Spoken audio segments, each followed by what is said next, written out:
Hi viewers, welcome to our channel.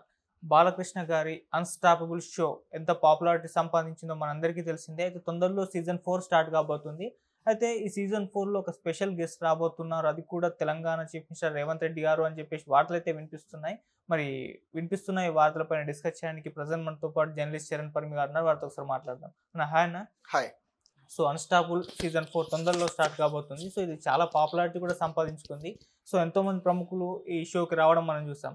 అయితే ఈ season 4లో Revanth Reddy గారు రాబోతున్నారని వార్తలైతే వినిపిస్తున్నాయి. మరి నిజంగా ఆయన రాబోతున్నారా? మరి ఆయనతో పాటు ఇంకెవరెవరు ఈ షోలో పార్టిసిపేట్ చేయబోతున్నారన్న? నిజానికి ఈ షో ఇంత సక్సెస్ఫుల్ షో అవుతుందని ఎవరో ఎక్స్పెక్ట్ చేయలేదు. కానీ సక్సెస్ఫుల్గా అయ్యి మళ్ళీ ఇప్పుడు ఇన్ని సీజన్లు నడుపుతుందంటే నిజంగా మెచ్చుకోవాల్సిందే. ఎందుకంటే బాలయ్య గారి హోస్టింగ్ టాలెంట్ తప్ప మరో కారణం లేదు దీంట్లో. ఎందుకంటే షో నడిపే పద్ధతి కేవలం బాలయ్య గారి స్పాంటేనియస్ పంచులు కావచ్చు, స్పాంటేనియస్ రియాక్షన్లు కావచ్చు, ఆయనకుండే ఏదైతే పురాణాల మీద వీటి మీద ఉండే విద్వత్తు, భాష పరిజ్ఞానం, ఇవన్నీ కూడా ఆ షోలో అద్భుతంగా కనిపిస్తుంటాయి మనకి. కొన్ని అయితే ఇప్పటికీ మీమ్స్లో వైరల్ అవుతూ ఉంటాయి. ఇప్పుడు ప్రభాస్ గారితో చేసింది అయితే కొన్ని వైరల్ అవుతూ ఉంటాయి. ఆయన పాదాన్ని ఇది వెంకటేశ్వర స్వామి పాదంతో పోల్చి చెప్పడం కావచ్చు, ఇటువంటివన్నీ వైరల్ అవుతుంటాయి. ఎందుకు అవుతాయి అంటే బాలయ్య గారికి ఉన్న స్పాంటేనిటీ అటువంటిది. అట్లా అది అద్భుతంగా సక్సెస్ చేశాడు. అయితే ఇప్పుడున్న మళ్ళీ కొత్త సీజన్ రాబోతుంది. ఇందులో ఫస్ట్ ఎపిసోడ్లోనే ఒక ఐకానిక్ పర్సన్ని తీసుకురావాలన్నట్లుగా వీళ్ళ ఆలోచన జరిగింది. అలాగే దాని ప్రకారమే సీఎం రేవంత్ రెడ్డి గారు, తెలంగాణ సీఎం రేవంత్ రెడ్డి గారు వస్తున్నారు అన్నట్లుగా కొన్ని వార్తలు అయితే వచ్చాయి. అయితే దీంట్లో నిజాలు మనం మాట్లాడాలి. దానికి పాసిబిలిటీస్ ఉన్నాయి, కానీ కొన్ని విషయాలు మనం చర్చించాలి. ఏంటంటే నిజానికి ఈ ఫస్ట్ ఎపిసోడ్లో వచ్చేది వేరే గెస్ట్లు. దుల్కర్ సల్మాన్ గారు, అలాగే ఆయనతో పాటు సినిమా తీస్తున్న లక్కీ భాస్కర్ అనే సినిమా వస్తుంది. ఆ సినిమా డైరెక్టర్ వెంకీ అట్లూరి గారు, అలాగే ఆ సినిమా ప్రొడ్యూసరు సూర్యదేవ్ నాగవంశి గారు. వీళ్ళు యాక్చువల్గా ఆ సినిమా ప్రమోషన్లో భాగంగా ఫస్ట్ ఎపిసోడ్కి వస్తున్నారు. ఓకే, వాళ్ళతోటి ఆ ఎపిసోడ్ అయితే రన్ అవ్వబోతుంది. దీంతో పాటు ఒక స్పెషల్ గెస్ట్గా రేవంత్ రెడ్డి గారు వస్తారు, ఆయనతో కూడా చిన్న చిట్ చాట్ ఉంటుంది అన్నట్లుగా వార్తలు అయితే వచ్చాయి. కాకపోతే గతంలో చూస్తే ఇటువంటి జరిగింది. చంద్రబాబు గారు కూడా వచ్చారు ఆ గెస్ట్గా, వచ్చి మాట్లాడడం ఇవన్నీ జరిగాయి. కాకపోతే అప్పుడు ఆయన సీఎంగా లేరు అనుకోండి, అది పరిస్థితి. అయితే ఇప్పుడు చూస్తే అవకాశం ఉందా అంటే ఉంది, కానీ అంత తొందరలో అయితే లేదని చెప్పాలి. ఎందుకంటే ఫస్ట్ ఎపిసోడ్ అనేది పూర్తి డిఫరెంట్గా ఉంది. కట్ అండ్ రైజింగ్ ఎపిసోడ్ కాబట్టి దానికి ఇప్పుడు కేవలం ఈ సినిమా యూనిట్నే పిలుస్తున్నట్టు కనిపిస్తుంది. దీంతో పాటు ఆయన కుటుంబ సభ్యుల పేర్లు కూడా వచ్చాయి. ఆయన 2 కూతుర్లు, అలాగే అల్లుళ్ళు. సో వాళ్ళను కూడా తీసుకొచ్చేసి షో చేయాలని, నిర్వహించాలి అనే ఆలోచన బాలయ్య గారికి ఉన్నట్టుగా, అది కూడా ఫస్ట్ ఎపిసోడ్లోనే జరుగుతున్నట్టుగా వార్తలు వచ్చాయి. కానీ అంటే ఇంతమంది ఒకే ఎపిసోడ్కి రారు కదా. ఒకే ఎపిసోడ్లో అంటే దానికి ఓవరాల్గా చూస్తే కామన్ థీమ్ అనేది ఒకటి ఉండాలి. ఆ ఎపిసోడ్కి కామన్ థీమ్ ఒకటి ఉంటే దానికి రిలేటెడ్గా ఎవరెవరు ఉన్నారో ఆ కామన్ పీపుల్ అందరూ కూడా వస్తారు. కానీ ఈ కామన్ థీమ్ అలా కనపడడం లేదు. బాలయ్య గారు కుటుంబ సభ్యులు అనేది పూర్తి వేరే విషయం. ఇటువైపు చూస్తే ఇది పూర్తిగా వేరే విషయం, ఈ లక్కీ భాస్కర్ అనే సినిమా. కాబట్టి మన గమనిస్తే తేలేది ఏంటంటే బహుశా బాలయ్య గారు కుటుంబ సభ్యులు వాళ్ళు వచ్చిన షోలోనే రేవంత్ రెడ్డి గారు రావచ్చేమో. ఇది 2వ ఎపిసోడ్ 3వ ఎపిసోడ్ అవ్వచ్చేమో మనం అంచనా వేస్తే. ఎందుకంటే గతంలో చంద్రబాబు గారు కూడా అదే పద్ధతిలో వచ్చారు, అలాగే పవన్ కళ్యాణ్ గారు వచ్చారు. ఎప్పుడైతే కూటమి ప్రభుత్వం వర్కౌట్ అయిందో అప్పటి నుంచి ఇవన్నీ వచ్చాయన్నమాట. నిజం మాట్లాడుకుంటే అదే పద్ధతిలో ఇక్కడ కూడా జరగచ్చు, ఆ ఛాన్స్ అయితే ఉంది. అలాగే ఈసారి ఎపిసోడ్స్లో చిరంజీవి గారు కూడా వస్తారు, ఫైనల్ ఎపిసోడ్కి చిరంజీవి గారే ఉంటారనే వాదన కూడా ఉంది. అది గత ఎపిసోడ్కే వచ్చినా సరే ఆయన గతంలో రాలేదు, ఈసారి మాత్రం సాధ్యమవుతుంది అనే వాదన వచ్చింది.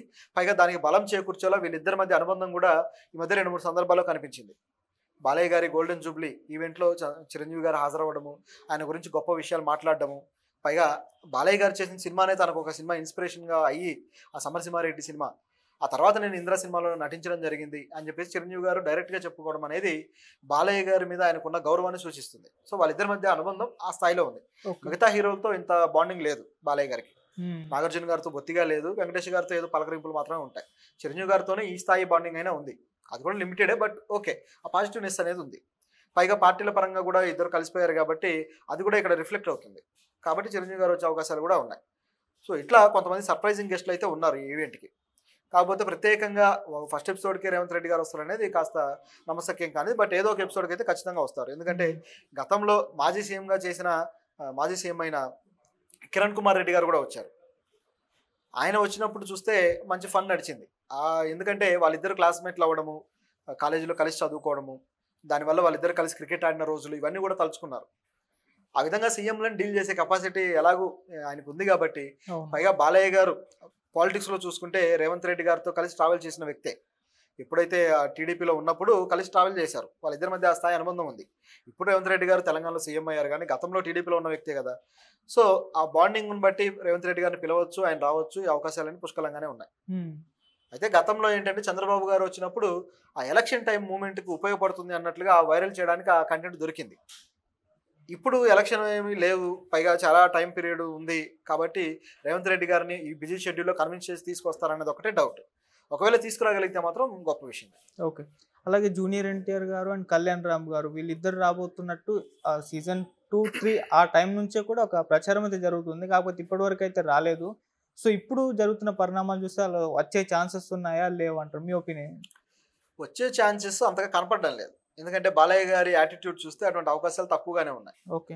వాళ్ళిద్దరికి రావాలని ఉన్నా, వాళ్ళ బాండింగ్ని ఇక్కడ చూపించుకోవాలని ఆత్రం ఉన్నా సరే ఇప్పుడు ఆ అవకాశాలు పెద్దగా కనిపించడం లేదు. గతంలో ఒక 5-6 ఏళ్ల క్రితం అయితే ఉన్నాయి అటువంటి ఛాన్సెస్, ఎందుకంటే వాళ్ళిద్దరు ఈవెంట్స్కి బాలయ్య గారు గెస్ట్లుగా వెళ్ళిన సందర్భాలు ఉన్నాయి, మనకు తెలుసు అవి. అలాగే వాళ్ళ ఇంట్లో ఫంక్షన్లకు కూడా వెళ్ళి హాజరయ్యి అవి మీడియా ముందుకు రావడం ఇవన్నీ మనం చూసాం. కానీ గత కొద్ది కాలంగా ఇవి జరగడం లేదు. ఎవరి ఇంట్లో ఫంక్షన్లు వాళ్ళే హాజరవుతున్నారు, ఎవరి ఫంక్షన్లకు వాళ్ళు పిలిచినా సరే వెళ్ళట్లేదు అనే వాదనలు కూడా వినిపిస్తూ వస్తున్నాయి రాజకీయంగా. ఇటువంటి విషయాల మీద మనం ఆల్రెడీ గతంలో మాట్లాడాం. జూనియర్ ఎన్టీఆర్కి అలాగే బాలయ్య గారికి ఉన్న గ్యాప్, కనిపించని గ్యాప్, అది ఇక్కడ కూడా రిఫ్లెక్ట్ అవుతుంది. కాబట్టి ఇప్పుడైతే అంత తొందరలో వచ్చే అవకాశం లేదు, కానీ బహుశా అటువంటిది రావాలంటే పరిణామాలు కొంచెం చేంజ్ అవ్వాలి. ఒకవేళ మోక్షజ్ఞ గారి లాంచింగ్ పీరియడ్ ఏదైనా సినిమా ఆల్రెడీ స్టార్ట్ అయింది కదా, ఆ సినిమా రిలీజ్ మూమెంట్ ఏదన్నా ఉంటే ఆ సందర్భానికి ఏదైనా వీళ్ళు ఉపయోగపడతారని కూడా తెస్తారేమో.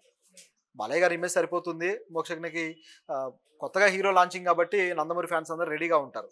కాకపోతే ఒక ఫన్ యాక్టివిటీ చేయడానికి బాగుంటుంది, వీళ్ళు కూడా ఉంటే బాగుంటుంది అనే ఆలోచన ఉంటే తీసుకురావచ్చు, అంతే తప్ప ఇప్పట్లో అయితే ఆ దాఖలాలు అయితే లేవు. ఓకే. అంటే వివాదం కూడా కాస్త వీళ్ళ ఈ మధ్య కాలంలో సద్దుమణిగినట్టుగా కనిపిస్తుంది కొన్ని పరిణామాలు చూసుకుంటే.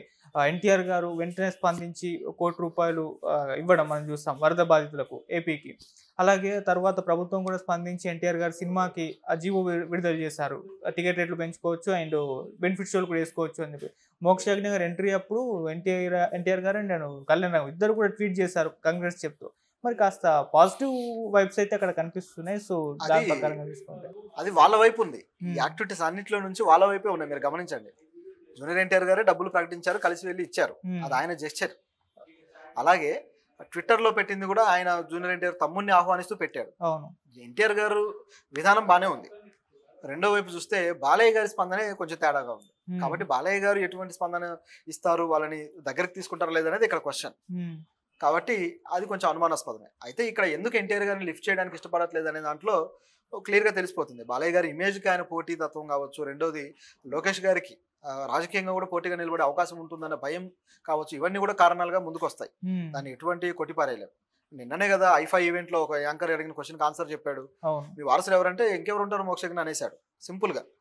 మిగతా వాళ్ళ పేర్లు కూడా చెప్పొచ్చు, నా వారసుడిగానే ప్రకటించాల్సిన పనేం లేదు, మోక్షజ్ఞ నిరూపించుకుంటే నా వారసుడు అవుతాడు అనొచ్చు, లేదంటే ఆల్రెడీ జూనియర్ ఎన్టీఆర్ అద్భుతంగా చేస్తున్నాడు, వీళ్ళంతా నా వారసులేని ఒక అంటే కామన్ వర్డ్ లాగా ఉపయోగించవచ్చు, ఒక బ్యాలెన్స్డ్గా చెప్పొచ్చు. కానీ అటువంటి బ్యాలెన్స్ పాటించలేదు, సొఫిస్టికేటెడ్గా మాట్లాడచ్చు, కానీ అటువంటిది కూడా చూపించలేదు, ఒకే దెబ్బకు చెప్పేశాడు.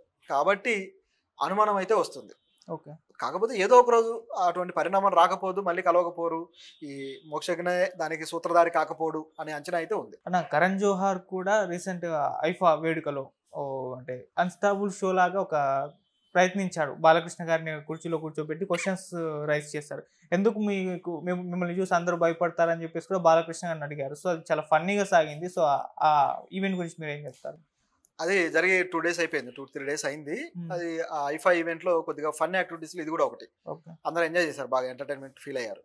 అయితే బాలయ్య గారితో కరణ్ జోహార్ ఇలాంటి ఈవెంట్ చేయడానికి ఎవరు ముందుకు వచ్చి ఈ విధంగా చేయించుంటారు, ఎందుకంటే ఇది ఎవరు ఊహించండి, సర్ప్రైజింగ్.